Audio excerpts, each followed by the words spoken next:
Elon Local News. It's not over. Hurricane Florence cleanup is still in need of volunteers.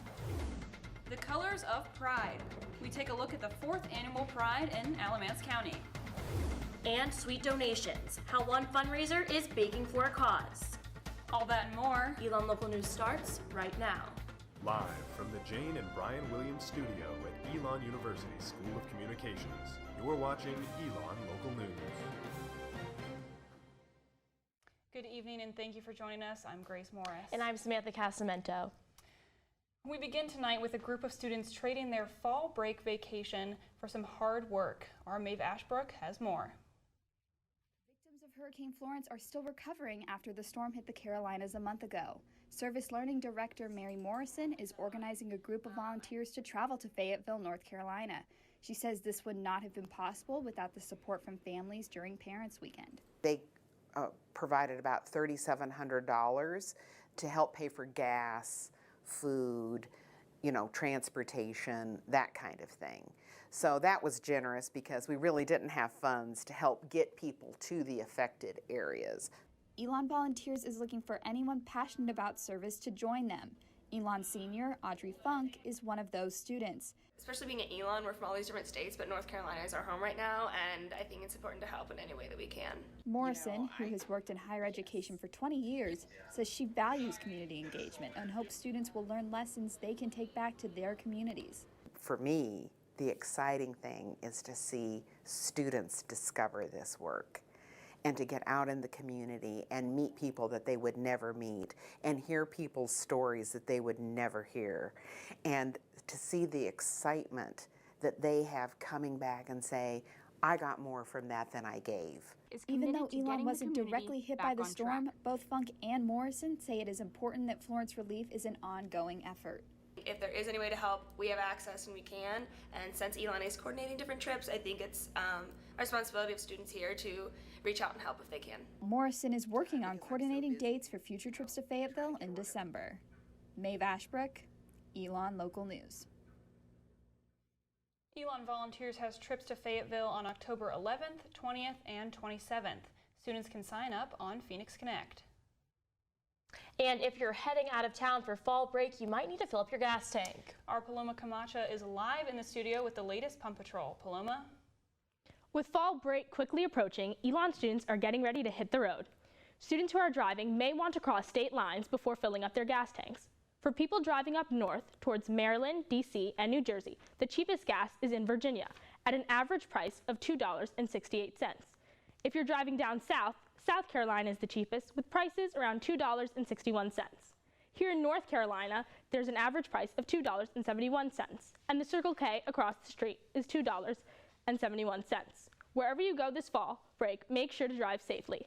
That's all on this Pump Patrol. Back to you, Grace and Samantha.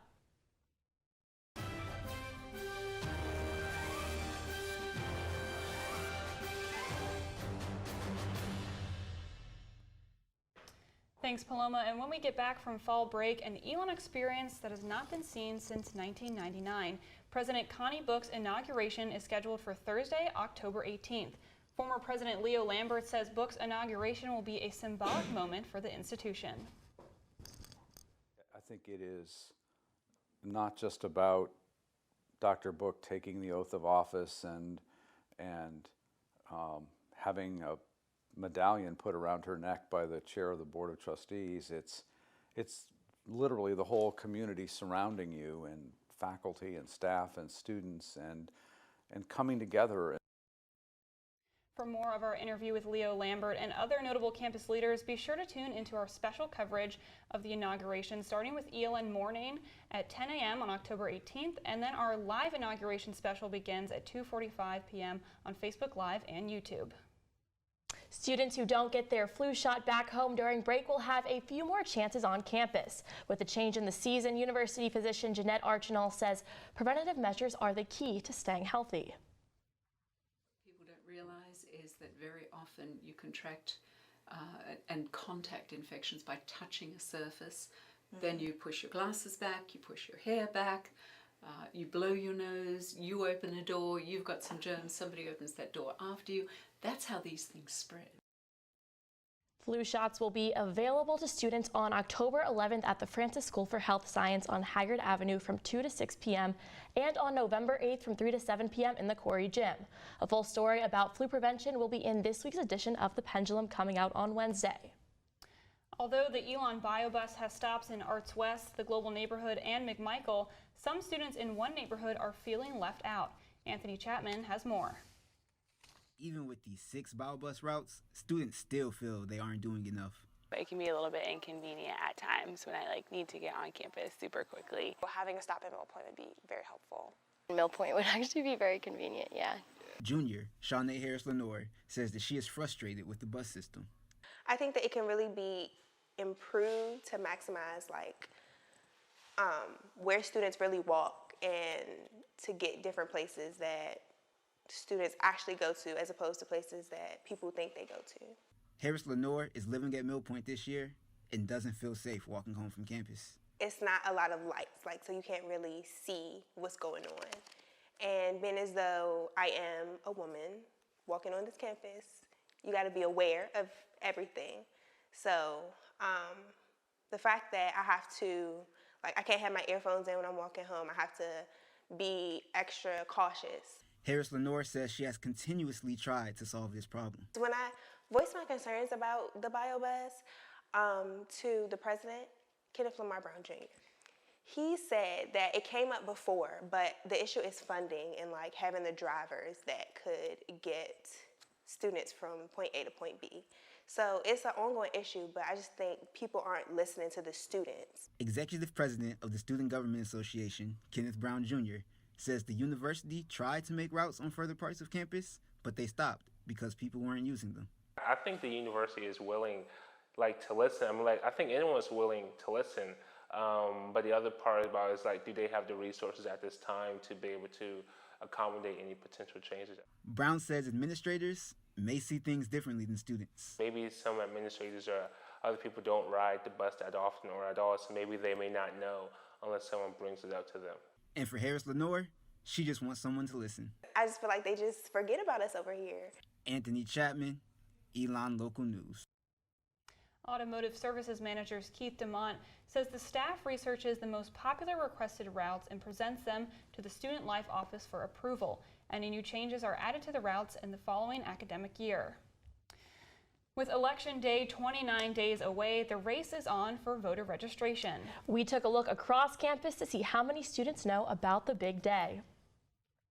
It's the second Tuesday in November. You know when Election Day is? Yes, November 6th. They're next week, right? They're November 6th, okay. So close. You know that elections are coming up. Do you know the date of elections? I know it's soon. It's November 6th. Okay, yeah. You know when midterm elections are? November? Isn't it tomorrow for the primary? Are you registered to vote? Absolutely. I just have not gotten to that. Are you registered to vote? Yes. So are you registered to vote? Yes. I'm in the process of doing it. I still need to send my form into the mailing system or whatever. Voting for the midterm elections will be on November 6th. For the state of North Carolina, absentee ballots must be received by Friday, October 30th. Although some might note today as Columbus Day, for the first time, both Elon and the state of North Carolina are celebrating Indigenous Peoples Day. This change aims to celebrate Native Americans and their contributions to our country. Last March, Student Government Association passed legislation recognizing the second Monday of October as Indigenous Peoples Day. Over 400 students, faculty, and staff signed a petition requesting Elon to make the change. Already 50 cities and 4 states have recognized the day. Alamance County's Pride Festival drew in a crowd of students, community members, drag queens, and more. Our Nina Fleck has more on the colorful celebration. Rainbow colors line the streets of Burlington for Alamance County's 4th annual Pride. This is a celebration of acceptance for those who identify in the LGBTQIA community. Allies like Mebane resident Jordan Thompson are also welcome. This is my first Pride. I'm here supporting my sister. She wants to go by Tyler or whatever she wants to go by. I really don't care. But it's great out here, it's perfect. Beyond the colorful flags and drag queens, Alamance Pride gives people the opportunity to get tested for HIV. According to Center for Disease Control and Prevention, 1.1 million people in the United States have HIV. I got tested I got tested. You really should go get tested. So I'm HIV clear. Elon University senior Stephanie Milovic was happy to see the turnout for Pride. You still see so many people out there, ranging from students at Elon to all members of the community, all varying ages, races, sexual orientations, and it's just incredible to actually be able to see that. See a group of people come together from across all types of demographic lines. Thompson says the importance of the celebration stretches beyond Alamance County. We can't be down in these people, man. Everybody bleeds the same, man. You know what I'm saying? We all the same person. Milovic says that for her, the day is inspirational. Gives you a little bit of hope, I'd say. Not just for the district, but state and country in a time that's a bit trying for us all. Nina Fleck, Elon Local News. For more on this story, visit elonnewsnetwork.com or pick up a copy of The Pendulum this Wednesday. And after the break, an innovative program planting seeds of change.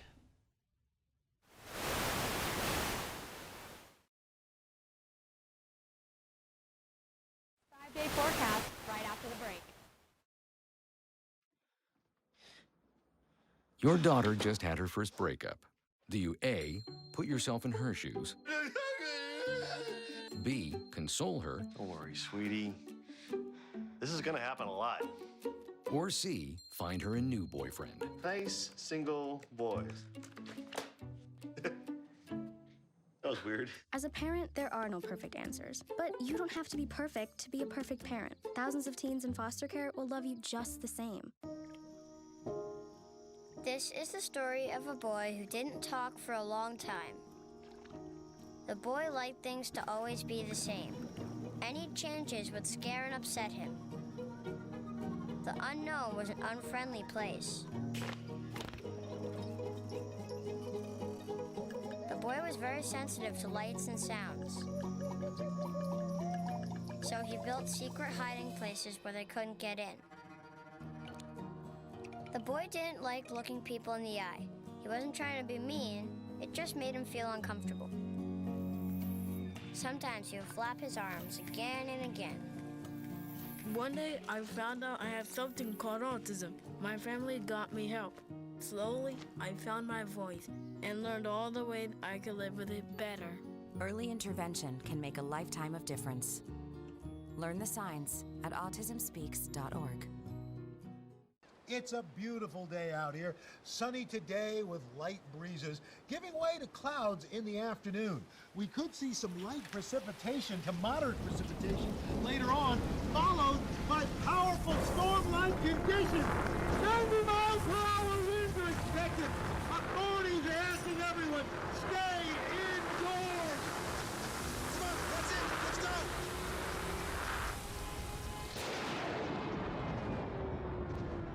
There are 16 million children struggling with hunger in America.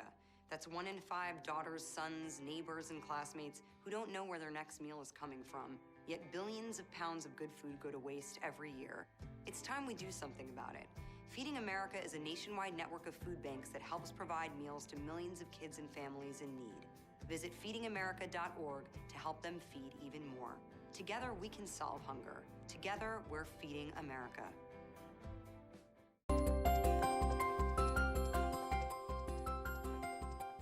Well, Grace, it has been a hot day today. It has been so hot. I was walking around campus today just sweating, and I just want to pull out my flannels and my leggings. I just want it to be cooler. Me too. I'm going home to Pennsylvania for fall break, so I'm definitely bringing some sweaters with me because it looks like it's going to be cooler there. But we have our Amanda Gibson live under the Oaks right now with our Phoenix 5-day forecast to tell us what's going on at Elon. Amanda?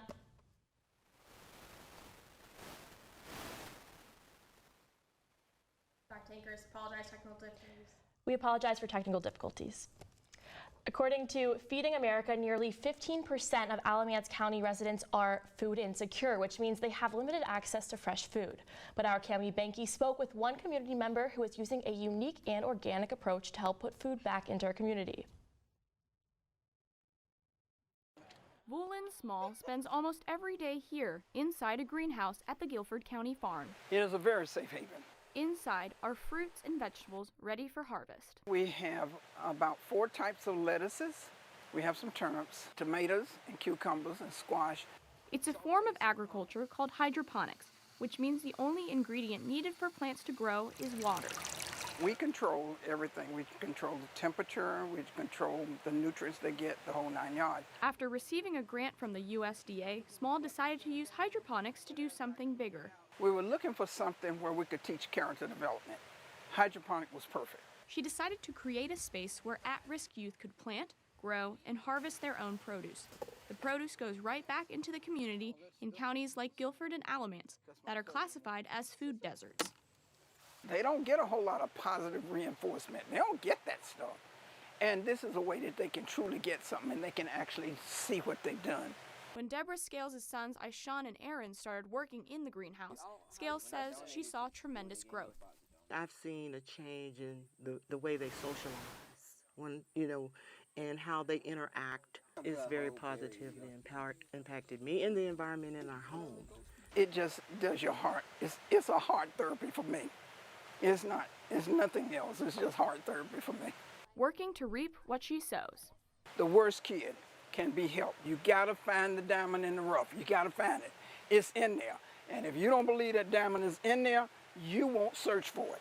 I don't care what the circumstances are, you gotta find that diamond. It is never gonna glow until you get it out. Cami Benke, Elon Local News. Small's hydroponics program currently has 8 students, and she plans to expand her mentoring staff. Tomorrow is the last chance to see School for Wives. The play is an adaptation from French playwright Molière. The play, originally a majority male cast, has now been brought into the modern age with an all-female cast. Elon senior Jacqueline Silva, who plays the lead role, says the show challenges stereotypes. Really important role for me to play in terms of showing that I am a woman, I am playing this man who some may call misogynistic, some may call just kind of insane, and playing him in a way where I can present an image of empowerment. For tickets, call 336-278-5650 or visit elonperformingarts.com. And Pandora's Pies in downtown Elon is raising money for breast cancer awareness. For the entire month of October, customers can buy garlic knots shaped as ribbons. Owner of Pandora's, Peter Eustich, says this is more than just a fundraiser. My mother is a 2-time breast cancer survivor, so I thought of a cool, different way to kind of come up with raising money and making it fun and unique. Way to get a little extra money raised for the Susan G. Komen Research Foundation. 10% of the total sales will be donated to the Susan G. Komen Foundation. When we come back, a look at how one small room making big connections here in Elon. What are you, superheroes? Just 4 brothers who hate bullies and love this city.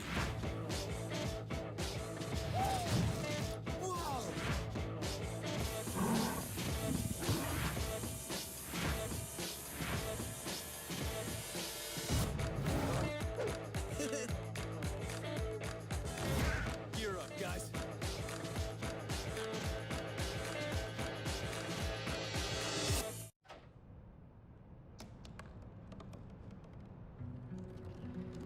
They said I couldn't dream. Called me a piece of trash and swore that's all I'd ever be.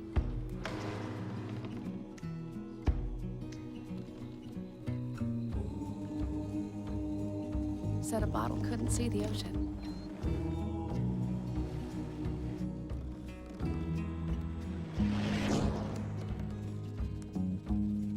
Give up. Go back to the dumpster.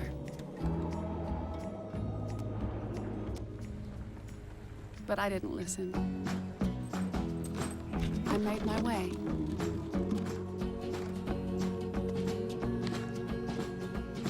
And now, I am what I've always wanted to be.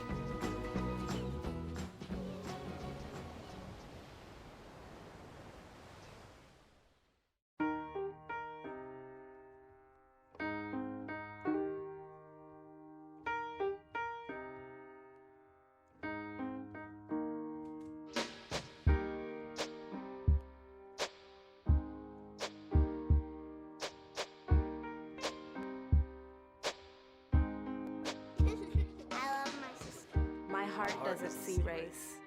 Love is love. Patriotism.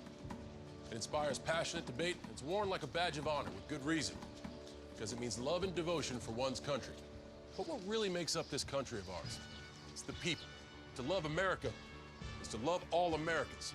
This year, patriotism shouldn't just be about pride of country. It should be about love. Love beyond age, sexuality, disability, race, religion, and other labels. Because love has no labels. You're watching Elon Local News. And we have our Amanda Gibson back in the studio with weather. Amanda, what's going on?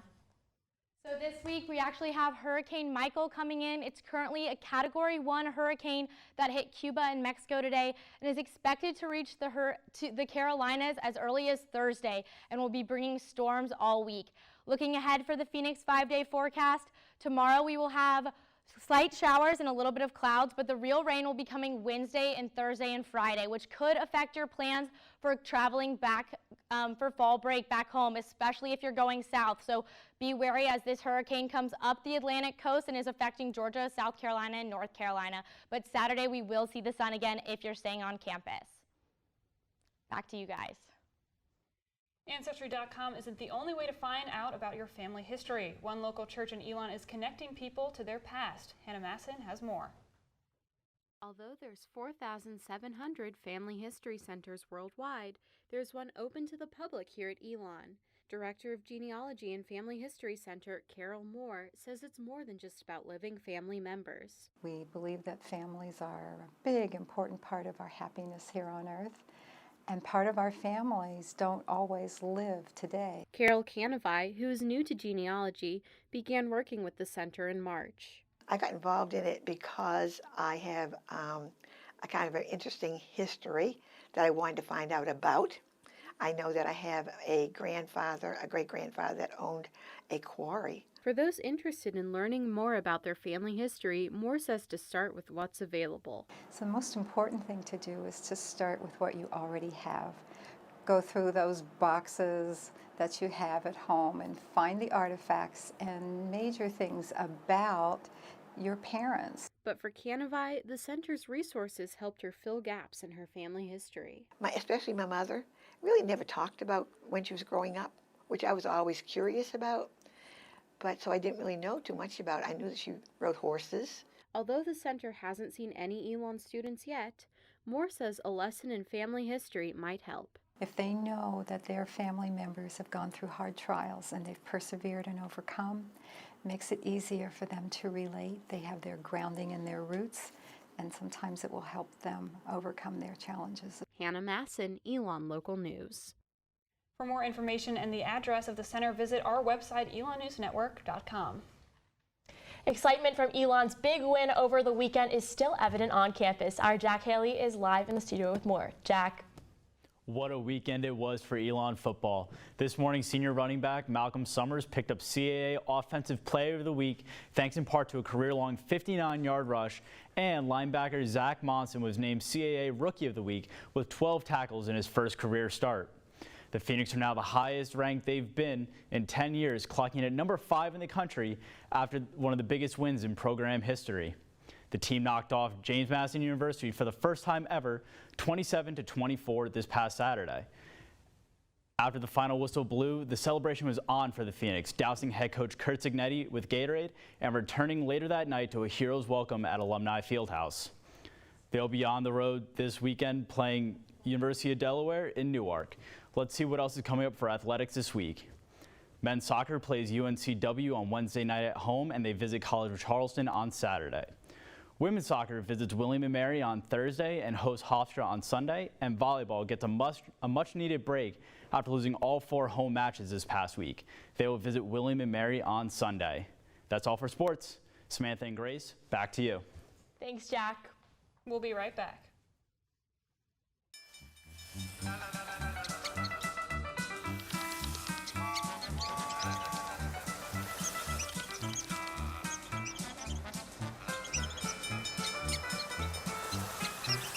Will spend 15 minutes watching online videos like this one. Brushing for 2 minutes now can save your child from severe tooth pain later. 2 minutes twice a day. They have the time. I adopted Bento in 2010 from a shelter. As it turns out, we have very similar personalities. And this cat makes me make art because he's always motivating me to take pictures of him, to draw pictures of him. He just is motivating artistically. It's just that simple. Well, he's my best friend, but a lot of people know him as Keyboard Cat.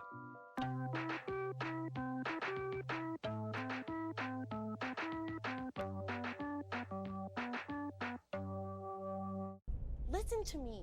I am captain of the track team. And if I'm late, She doesn't really think she's going to get out of here, does she? be nice. She's new. Hello, is anyone there? Ugh! Wow. Even from our standards, you look awful. Oh, sweetie, what happened? Me? My friend Becky got to talk to this super cute boy, and I tried to act like I wasn't jealous, but I so totally was. And then out of nowhere, this concrete barrier just popped up. Maybe it was a semi. You mean you were driving? Yeah. I mean, I know the whole eyes on the road thing, but this was a super important text. Maybe you have to know, Becky. Texting? Great. But it was only like 5 seconds, and I'm a really, really fast texter, so it wasn't even a big deal. Actually, has she texted me back yet? Wow, I get like no bars in this place. I wonder if they have Wi-Fi here.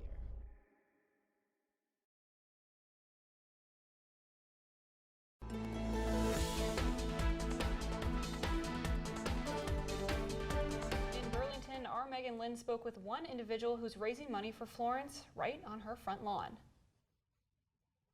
When 12-year-old Story Johnson first saw the damage from Hurricane Florence, she says she was shocked. You think of a hurricane, I was like, flooding, okay. 12 inches of rain, okay, that's not bad. You see pictures, oh my gosh, that's really bad. She knew she had to help. What if that happened to my house? How would I feel? And where would we get the money to help? She decided to put on a lemonade stand and bake sale to raise money for victims of the storm, with a little bit of help from friends. She asked us to come and help her. Yeah.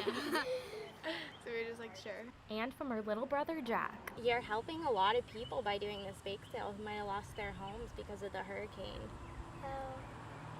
How does that make you feel? Family friend Walter Boyd stopped by to help the kids out. They kind of keep me young and encourage me, and it's so nice to see young people just really being conscientious. He says he's not surprised they wanted to help others. They're not what I guess most people would think of as typical kids only interested in video games and chicken nuggets and things like that. And neither were Story and Jack's parents. She would give you the shirt off her back. She is always wanting to help. Yeah, big spirit, and always interested in other people. They say they're learning from their own kids. Somebody who's 12 years old can make a difference. She's kind of taught me, and helped inspire me to pay more attention and do more. Story also has some words of advice for people recovering from Hurricane Florence. Have hope and pray every day. In Burlington, Megan Lynn, Elon Local News. As of today, the bake sale has raised $500. The Johnsons plan on delivering the check to St. Mark's Church this week, and where it will be sent with other donations to the North Carolina Disaster Relief Fund. Sam, I mean, that is just truly inspiring. It was, that's just the sweetest thing. Story and Jack seem like amazing kids. I mean, when I was younger, when I had bake sales, I definitely pocketed the money for myself. I did not give it to someone in need, so they're really great for doing that. Exactly, and I'm not sure what I was doing when I was 12, but it definitely wasn't raising money for hurricanes like these kids. Oh, me neither. And the fact that Story knows about what happened and decided to do this is just, it's amazing. It's truly amazing. It is, and $500, that's a lot from a bake sale. That is a lot of money. Yeah. Well, that is all the news we have for you tonight. Thank you for joining us. And for all the news you need to know when we're off the air, make sure to check out our website, elonnewsnetwork.com. And you can also follow us on social media at Elon News Network. Have a great week, Elon. Bumps, guys, bumps.